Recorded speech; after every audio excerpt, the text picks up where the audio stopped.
Okay, so I'm that guy which nobody can pronounce his name, so people call me MJ. At the moment, I'm with Red Hat. So today we'll talk to you about OpenShift Enterprise for enterprise container developers. Basically, how OpenShift enables developers working in the hard conditions in enterprises in a highly regulated environments to develop containers in an agile and fast way. And sorry for all my hicks on the presentation. It's the first time in UK when I'm doing meetup talk, so it will be a few of those. About me, I started my career in 2004 as a sysadmin, still at school.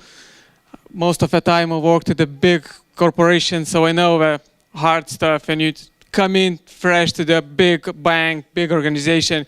You want to change the world, and we give you Windows XP with saying like, do something. And Notepad++ in the best case to develop something.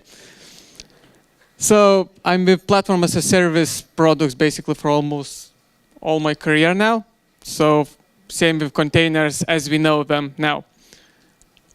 Yeah, and today I will cover a little bit OpenShift versus Kubernetes because this is almost one of the most common questions which I'm getting from clients, from friends and colleagues. What's the difference?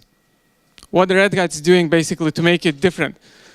Another one, why development experience in highly controlled environments is difficult and is important. And I will try to do short demo, if demo gods will be good today with me.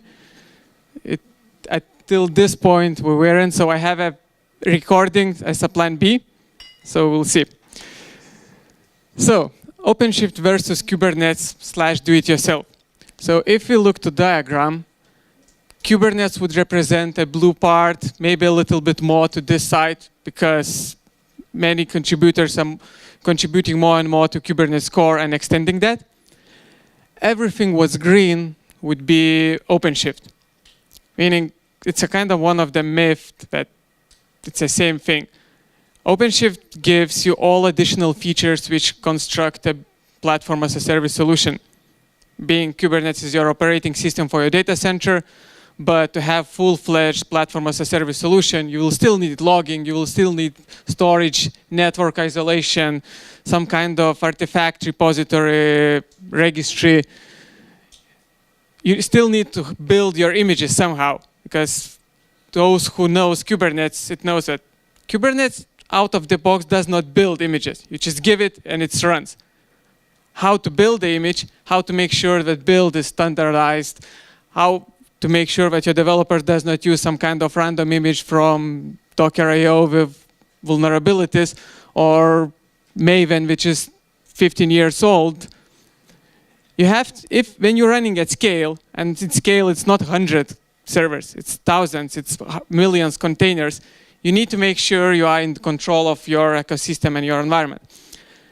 And OpenShift with all the green stuff can help you to do all these things.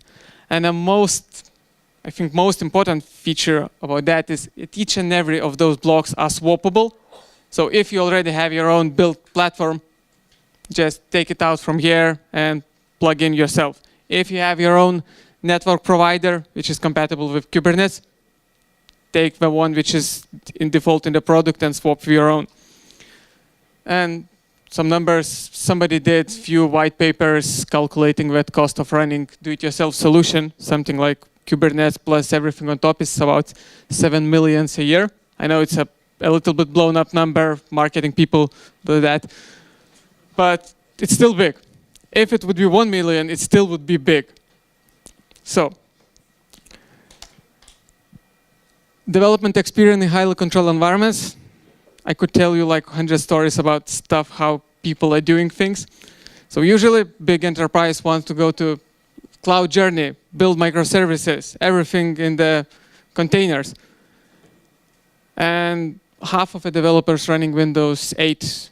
So how to build something on Windows when you're not allowed to run virtualization, when you're not allowed to run, example, Docker. The thing about kind of still interesting about Docker is we build everything based on socket. So to run on Windows, you kind of need to run some VM And most of the guys like who work in a big company who can't run Docker on your own laptop at work. Lucky you. I can see few, but you wouldn't imagine how many people can. So, example, what happens after that? People getting some kind of random build servers from somewhere running under the table, basically, or in OpenStack environment or somewhere, building stuff there. Basically, dev servers. And it's in control, which basically what kind of images being used as a base layers, what kind of libraries, who owns the data, libraries, like who can access your containers. So if you have a team which works with payments, heavy payment basic application, and produces some kind of images, and you have another team which works with HR front-end application, which does not have any data regulation almost. You want those to segregate those, and you don't want to apply same rules to both of them, because one have to comply with all PCI DSS stuff, another just have to write some web application. Usually in the big companies, one fits all. So, and the last one, when basically next big vulnerability appears, what part of your infrastructure is impacted? What you need to rebuild and how? It's not 100 VMs, it's like 500,000 containers running in tandem within the embedded with different applications. And now you need to rebuild all of them with JVM plus 1+6. How? So this is the problems basically a lot of people trying to solve. And I will now try to show how you can use OpenShift as your development tool itself. So basically you develop containers, use the same platform itself, and at the same time, operators, platform owners, can track everything what you do, basically can control what you use and how you behave. So let's see how it goes. Because the last thing you want is developers like this in your organization. And you submit something to CI/CD pipeline and waiting like 30 minutes, 40 minutes until it builds somewhere. Okay, so we will try to build few containers, run it, and show how you can debug basically when you run it. It's very simple application. It's just front end, which hits API. API hits internet, gets random picture from the internet, and returns to front end. Difference is not each and every request which hits front end is being sent to API. Kind of microservice architecture. So you can scale those separately. If you have big traffic, you can have 100 of front ends and 2 back ends. Okay. I'm not sure how it goes with the microphone now. I'll try to show UI and basically CLI too.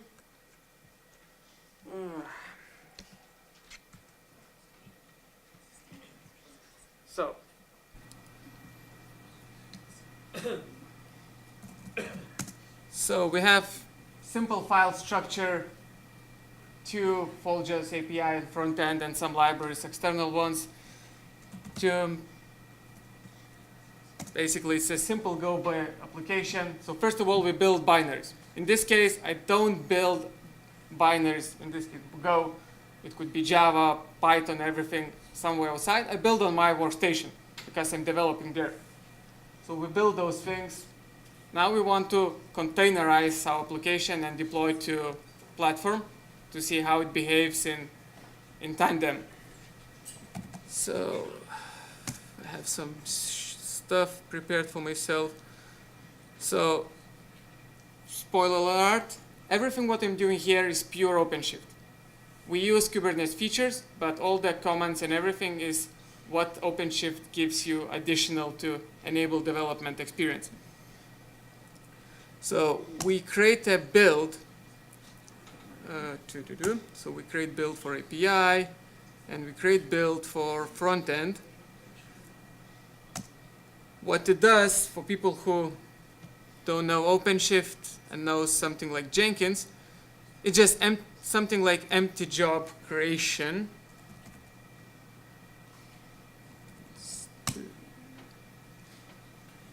So what we created 2 kind of virtual artifacts, something as empty Jenkins job. It does not do anything until you provide instructions.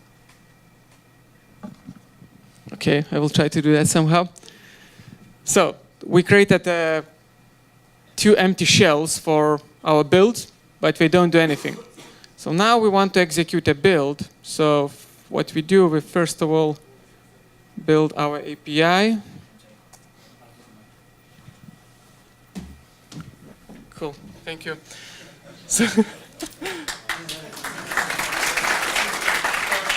So what we're doing now, we're executing a build. Okay, that was fast. So what it did, we executed a build. It uploaded all our local file system to the OpenShift and executed build remotely. This means we did something similar as you would do Docker build, but we did that remotely. So everything is being logged, everything is being followed, and libraries are being controlled. So we do same for front end, and we'll try to check it in the UI. So we can see that stuff is happening. So we built image, we published in the internal registry as imagine as a cache. Okay, so we have 2 images built. Now we want to run it to check how we work together.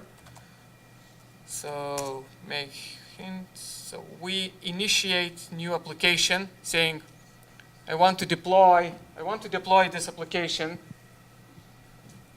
API, and I provide some environment variables. So it should be basically 12-factor app, so everything is configurable. Now we do same for API. So what happens? The image which I built previously, I just told OpenShift to run it, and it got spinned from the things we built before. So let's try to access it. So for accessing, we expose it application to the web traffic, something we enable, configure internal HE proxy or any other load balancer of your preference to enable web traffic to the container. Okay, so let's open our app. So if I hit any of those, I'm hitting local front end and it's not being sent to the backend. If I'm hitting random, I should get a random image from the internet. If I refresh it, I'm getting a new one. Very risky. A new one. It's very risky. I expected cats. Okay, so we have stuff running. Our marketing happy. Our clients are happy. So somebody came and said, I don't like the name images in the application. Can you change it to something else? I said, like, why? Yeah, why not? I just go in, modify the application, and I will say that it's not images. So now what I need to do, I will need just to execute build again. So what happens? I can see that build is being initiated.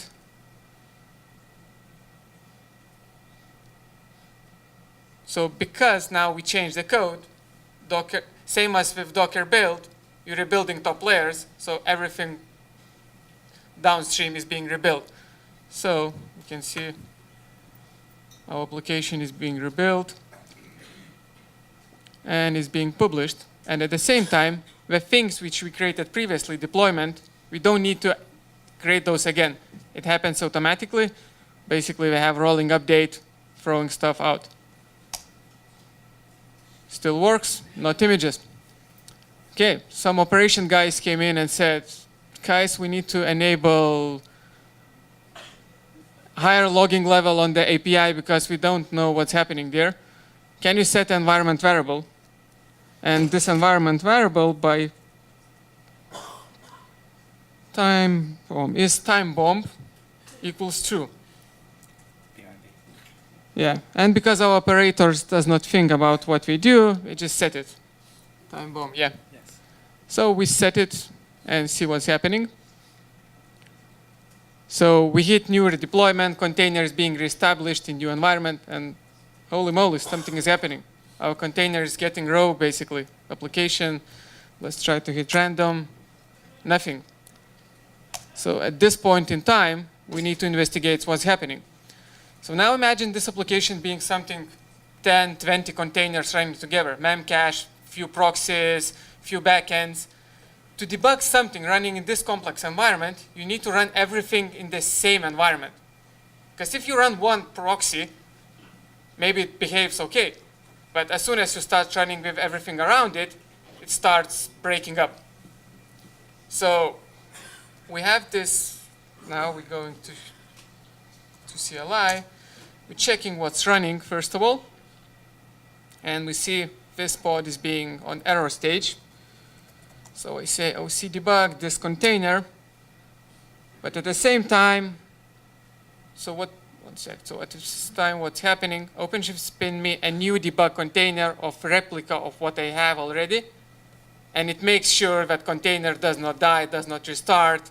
So it keeps the certain state for me to allow to debug.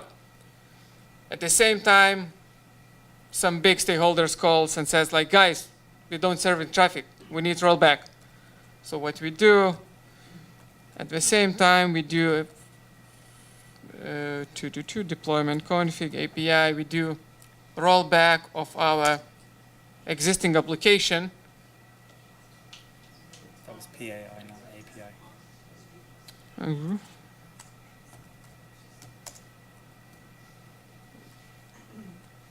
So what's happening? OpenShift basically goes, takes the previous deployment and throws to in, but we still have our debug container running. So we can go in, we can have prompt. In case some people more like UI, so we can do that via UI. So we can check what's happening. We execute command. We can see time bomb. We can grab environments. Basically anything what you can do in the cluster, in the usual container. So time bomb, right? Yeah, that's right. So we unset it. Bin API. We run it again. Everything works fine. We know where the problem. We just do exit. And OpenShift will destroy the debug container. So we can hit it again, rebuild, change application, and throw everything again to the production. And it will do the redeployment again of new application. And everything what we did here was API calls to OpenShift. We didn't run any container runtime on our, on our workstation. You can do that from any kind of server, Linux, Windows, anything. So this basically enables to develop containers in a fast way in almost any environment. Each and every action I did was logged. Each and every base image which I used was controlled by platform's operators.